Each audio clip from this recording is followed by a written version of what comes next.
It was late when I arrived at my cousin's house. The soft glow of her porch light welcomed me in, a comforting contrast to the cool darkness of the street outside. She had invited me over for a quick catch-up, the kind of evening where time seems to slip by unnoticed, and soon enough the clock reads past midnight. We hadn't seen each other in months, so it was nice, if not a little nostalgic, to reconnect. I remember the conversation flowing easily like it always had, filled with shared memories and laughter. Her house, small and cozy, was the perfect place for those long chats we used to have as kids before life and responsibilities made us grow up too quickly. I have felt a strange sense of comfort and familiarity, even though I hadn't spent the night there since we were teenagers. It wasn't until I realized how late it had gotten that I realized I was too tired to make the drive home. Just stay the night, she had insisted. It's no trouble at all. And so I found myself on the couch in her guest room, wrapped in a thick blanket, the hum of the night outside blending with the soft sounds of the house settling around me. It was almost peaceful in a way, with only the quiet sounds of her breathing from the next room breaking the stillness. I woke up suddenly, the remnants of sleep still clouding my mind, but something felt off. It wasn't the usual grogginess you get when you wake up in a place that isn't your own. It was something deeper, something in the way the room felt. The sun hadn't fully risen yet, casting soft, muted light through the blinds, and I could still feel the remnants of warmth from the blanket pressed against my skin. But what caught me off guard was the silence. The heavy silence. I could hear her faint movements from the next room, but it was more than that. There was something else. A presence in the air, a kind of tension that hadn't been there when I'd gone to bed. For a moment, I tried to shake it off. Maybe I was still half dreaming, still stuck between the quiet of sleep and the clarity of being awake. I turned my head to glance at the clock on the nightstand. 6:43 a.m., too early for anyone to be awake except, it seemed for me. Then came the unmistakable sound of footsteps outside the door. Soft, tentative. Someone was walking around, but it wasn't her usual confident stride that I was used to hearing. It was slower, more deliberate, almost cautious. I didn't know what it was, but I felt a strange unease begin to creep up my spine. I told myself it was nothing, just my imagination playing tricks on me. I had to get up, get dressed, and go to the kitchen for some coffee. I needed to shake off the strange feeling that seemed to cling to the room, but when the footsteps came closer to the door, my breath caught in my throat. For a moment, everything was still. Then, without any warning, the door creaked open. I expected to see my cousin standing there, ready to start the day as we had so many times before.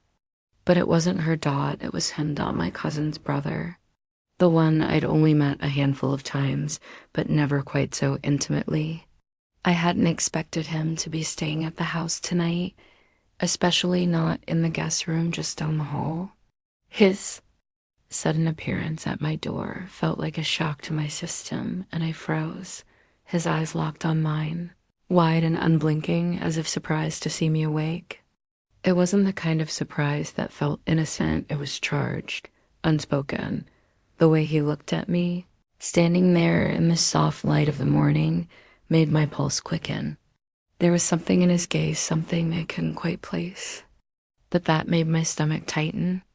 I didn't know why, but I felt exposed in that moment, as though he could see every fleeting thought that ran through my head. "Sorry," he muttered, his voice rough, like he hadn't expected to find me awake. "Didn't mean to startle you. I wanted to speak." I wanted to ask him why he was there or tell him it was no big deal, but the words wouldn't come.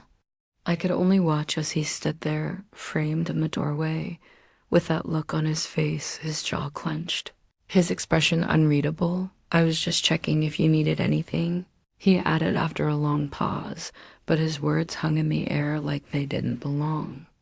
It wasn't what I had expected him to say, and it wasn't what I wanted to hear. I glanced toward the kitchen. I couldn't even bring myself to meet his eyes again. Something about this moment felt wrong, felt unsettling, like something unspoken was drifting in the space between us. I had to look away. "I'm fine," I said, forcing the words out of my mouth.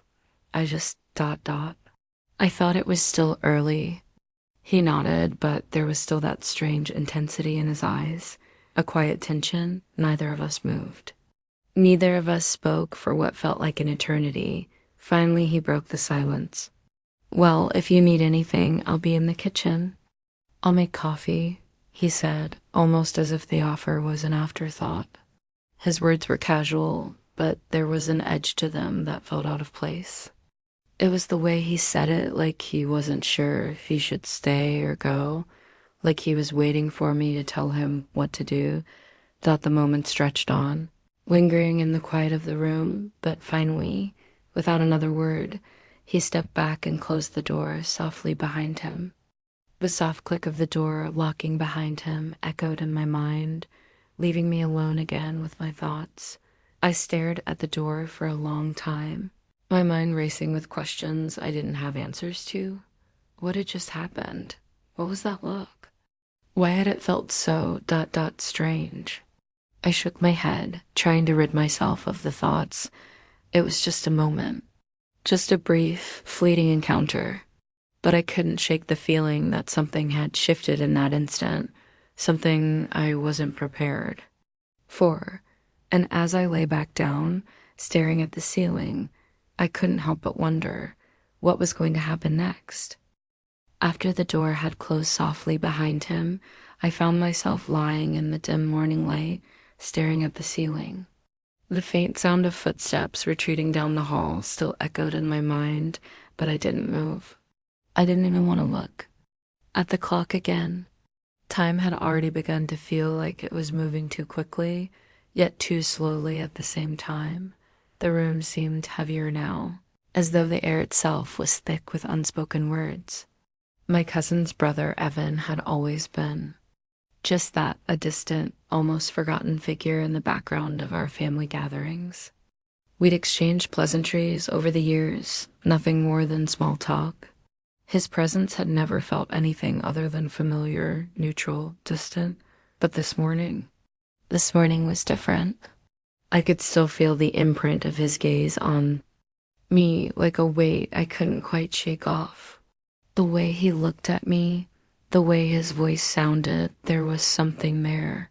Something I couldn't quite understand, but that I knew deep down was shifting things in ways I wasn't prepared. For Dot, it was a strange kind of tension, the kind that built slowly, almost imperceptibly, but with enough force to make every nerve in my body hum. The feeling didn't fade either. I could feel it in my chest, tight and unyielding. It made me hesitate before I sat up, made my feet feel heavy as they touched the floor. The room seemed smaller, the space between me and the door impossibly far.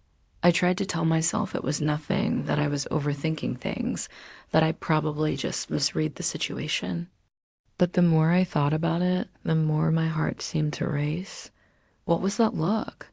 What had he meant by it? He had only been in the room for a few moments, but it felt like a lifetime. A strange, charged lifetime. The quiet of the house settled around me again, and for a long moment, I just sat there in silence. It felt like the entire house was holding its breath, as though it was waiting for something to happen. Or maybe it was just me, caught in the fog of confusion. Maybe I was just making something out of nothing. I tried to force myself to focus on something else. The thought of getting up, making coffee, and joining Evan in the kitchen was oddly comforting normal routine. But even that small, familiar task felt foreign now.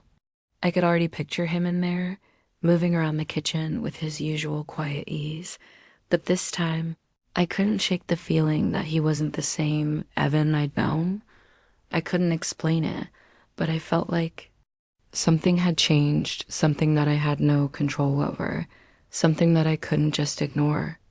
And no matter how hard I tried to push the thought aside, I couldn't stop imagining the look in his eyes, the way his gaze lingered just a little too long.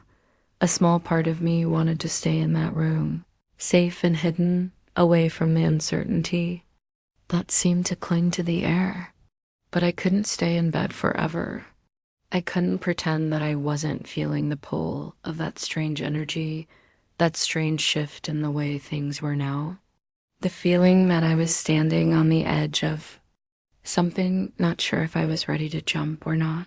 Taking a deep breath, I stood up, the floor cool beneath my feet, and made my way toward the door. The house was eerily quiet, but it wasn't uncomfortable. It was just empty. Even with Evan only a few rooms away, it felt like there was a distance between us, a gap that hadn't been there before. I reached the door and paused for a second, running my fingers lightly over the doorknob. For a moment, I just listened, hoping for the sound of movement from the other side. But everything was still. No sounds of pots and pans clattering, no light chatter or morning radio in the background. Just silence. Finally, I opened the door, and the soft light of the hallway greeted me. It felt like a step into the unknown. With every step I took toward the kitchen, the quiet tension seemed to grow. The air was heavy with the weight of our unspoken conversation. I couldn't help but wonder what would happen now. Would everything go back to normal once we were face to face? Or would this strange distance between us linger?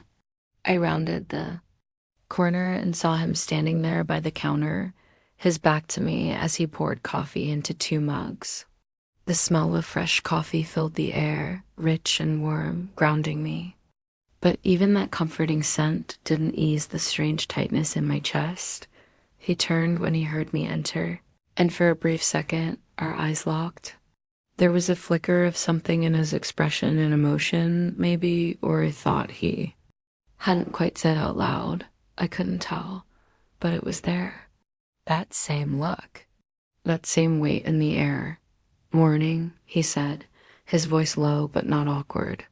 The casualness of it made it worse, somehow.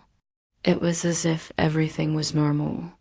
Yet nothing about this felt normal. "Morning," I replied, my voice sounding quieter than usual.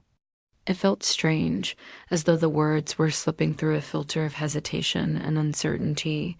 He placed a mug of coffee on the counter and pushed it toward me. "Coffee?" he asked, like it was the most natural thing in the world. But I could feel the quiet pull of his attention, like he was waiting for something from me, something unspoken. I nodded, taking the mug from the counter.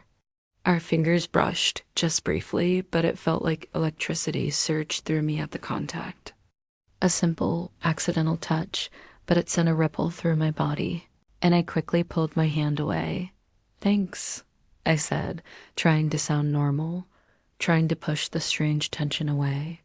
I lifted the mug to my lips and took a slow sip, hoping the warmth would ground me, but it didn't help. It only made the silence between us feel louder. We both stood there for a few moments, neither of us speaking, neither of us moving. The quiet stretched out, thicker now, more palpable. I could hear the soft hum of the refrigerator in the background, the sound of my own breathing, but nothing else. It was as if the entire world outside that room had disappeared, leaving just the two of us suspended in a moment that neither of us knew how to navigate. Finally, Evan spoke again, his voice almost too soft to hear. "I'm sorry about earlier. I didn't mean to make you feel uncomfortable." His words hung in the air, and I wasn't sure how to respond. Was it an apology? Or was it just an acknowledgement of the awkwardness? Maybe he was just trying to put things back to normal, to erase the tension that had suddenly crept into the room. I wanted to say something, anything to break the silence, but I didn't know what to say. The words stuck in my throat. We stood there in the kitchen, the quiet still heavy between us, until the silence felt too much to bear. I could feel my heart pounding in my chest, a steady beat that seemed louder than it had any right to be. The warmth of the coffee cup in my hands was the only thing keeping me anchored, but even that seemed fragile, as if it might slip through my fingers at any moment. Evan's gaze didn't leave mine as he leaned back against the counter. His posture relaxed, but his eyes held. Something more. Something deeper. Something that made my stomach tighten, even as I tried to pretend that everything was normal, that everything was just like it had always been. But the truth was, nothing felt normal now. I didn't mean to make you feel uneasy, he repeated. His voice quieter this time, more sincere, like he was trying to fix something that had already shifted beyond repair. I just thought, I don't know. I think I've been feeling things, and I don't know how to talk about it. I wasn't sure if he was talking about what happened earlier or if he was talking about everything, about the way he looked at me, the way his presence felt in the room when I woke up, and how it was all different now. But whatever it was, the weight of it made the air thicker, almost suffocating. I could feel the words on the tip of my tongue, but I didn't speak them. I didn't know what to say. How could I? Could I even acknowledge what was happening between us, what was growing in the space between us, unspoken but undeniable? Could I say out loud what neither of us was brave enough to admit? I shifted my weight from one foot to the other, my fingers curling tighter around the coffee mug, as if it might somehow give me the strength to say something, to break the tension, to make it go away. But I couldn't. It was too raw, too real. I don't know what you're talking about, I finally said, my voice softer than I intended, and I immediately regretted the words. They felt like an excuse, an easy way out, and yet the truth was too complicated. It wasn't just one thing that had changed, it was everything. It was the way he made me feel when he was near, the way his presence now felt like it filled every room, every corner, every breath I took. You don't have to pretend, Evan said, his voice low, almost gentle. I know this is weird, but it's not like it's just one moment. I think we both know there's something different now. Something that wasn't here before. I froze. The words he said hung in the air, suspended between us. And in that moment, everything in me screamed to pull back, to retreat from the vulnerability of it all. But at the same time, I knew that I couldn't. I couldn't lie to myself anymore. Not when the truth was sitting in front of me, too obvious to ignore. I looked down, focusing on the faint swirl of steam rising from my coffee, anything to avoid. Looking at him, I'm not pretending, I whispered, my voice barely above a breath. But I don't know I don't know what this is. I don't know what's happening. Evan didn't say anything at first, and for a moment, the only sound in the room was the hum of the refrigerator and the soft ticking of a clock somewhere in the distance. Time seemed to stretch out, pulling the silence tighter between us. And then, just as I thought I couldn't bear it any longer, he stepped closer. His presence filled the room. Not touching me, just there, close enough that I could feel his warmth, his energy like a magnet pulling me in. I could feel my heart skip a beat as he stood there inches away, his eyes locked onto mine with an intensity that made my skin flush. I don't know either, he said softly. But what I do know is that I can't keep pretending like nothing's changed. The words landed like a quiet explosion in my chest. He wasn't just talking about the tension in the air, about the way everything felt different between us. He was talking about something deeper, something that had been building slowly over time, in the silence, in the glances, in the quiet moments when no one was looking. I felt the weight of his gaze, felt his attention on me like a touch, like he was waiting for me to say something, anything, to tell him that I felt it too, that I wasn't the only one caught in this strange, emotional pull. I opened my mouth to speak, but the words didn't come. I wanted to say something, anything. I wanted to say that I felt it too, that I wasn't imagining it. But the moment felt too fragile, too delicate, and I was afraid that if I said the wrong thing, it would shatter everything. The seconds stretched into minutes, and still neither of us moved. There was an electric charge in the air, like a spark waiting to ignite. I could feel my pulse quicken, my chest tightening with a mix of fear and longing. I was standing there, frozen in a moment that was too big to understand, too confusing to navigate. And then, as if on cue, the silence broke. Evan stepped back, breaking the spell that had held us in place. His gaze dropped for a moment, and he cleared his throat awkwardly, almost like he was shaking off the weight of the conversation. I didn't mean to make things weird, he said, his voice shaking just slightly, and for the first time, I saw the vulnerability in him that mirrored what I was feeling. But it wasn't weird. It wasn't awkward. It was raw. It was real. And I couldn't run from it any longer. No, I whispered, my voice barely audible. It's not weird. It's just ... complicated. And for the first time since I woke up that morning, I let myself breathe. The truth was out there now, hanging between us, and though it wasn't easy to face, it was something we couldn't avoid. Not anymore. The silence that followed felt almost unbearable.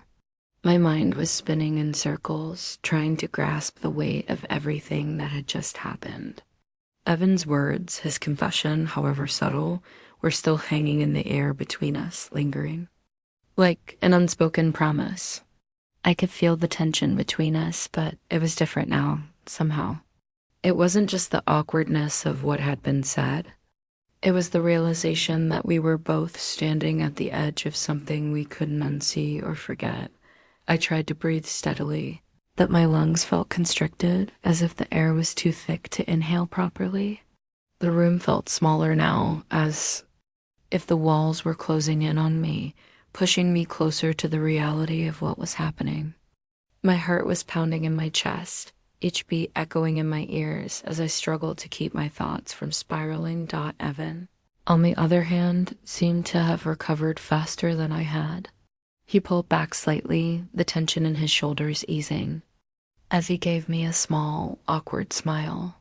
It was the kind of smile that didn't reach his eyes, the kind that tried to convince the other person that everything was fine, even though nothing was. You're right, he said, breaking the silence. His voice was soft, almost hesitant. I didn't mean to make this complicated, but it feels like we've crossed a line, hasn't it? His gaze was steady on me, his words slow, like he was carefully measuring each one. I don't want to make you feel uncomfortable, but I also can't pretend like I didn't feel ... something. I could hear the vulnerability in his voice, and for a brief moment, I felt a pang of guilt. I wasn't sure if it was for him or for myself, but it was there. It was as if we were both trapped in a situation neither of us had expected or planned. And yet, it felt impossible to deny that something had shifted between us. Something was different now. I swallowed hard, trying to find the right words, but they seemed to elude me. How could I respond to that? How could I explain the whirlwind of emotions I was feeling without sounding like I was too lost in my head, too consumed by the moment? I don't know what to say, I finally admitted, my voice trembling slightly. I'm not sure what this is either. But I know that it's not just in my head. The words were out before I could stop them, and the moment they left my lips, I felt a weight lift off my shoulders. I wasn't the only one feeling this, and that somehow made it both better and worse, because the reality of it was no longer something I could ignore or rationalize away. It was real. It was happening. Evan didn't respond immediately. He stood there, his eyes drifting to the floor for a moment before meeting mine again. He looked conflicted, torn almost. I never wanted to make things difficult between us, he said quietly, stepping closer again. His voice was low, softer now, but I also don't want to pretend this isn't real. What happened earlier? It felt like something had finally clicked, like we've both been holding something back for so long, and now it's out in the open, but I don't know how to handle it. I don't know what to do. His confession hit me harder than I expected. The rawness of it, the honesty, the way he admitted that he didn't know how to navigate this either. It made me feel vulnerable in a way I hadn't allowed myself to feel in years. But at the same time, there was comfort in his words. He wasn't pretending that everything was fine. He wasn't trying to convince me that it was just a moment, a fleeting thing. He was acknowledging the weight of what had just happened, and somehow that made me feel less alone in it. I don't know either, I whispered, my voice barely audible. I don't know how to move forward from this, but I can't go back to pretending that nothing's changed. There was something in the way he looked at me then, something that made my heart skip a beat. It wasn't just curiosity anymore, it was understanding. He understood exactly what I was feeling, exactly what had been happening in my head. It was as if, for a brief moment, we were on the same page, both unsure of the next step but fully aware of the depth of the situation. Rooms seemed smaller still as the minutes stretched between us, thick with unsaid words. The quiet was no longer uncomfortable, though.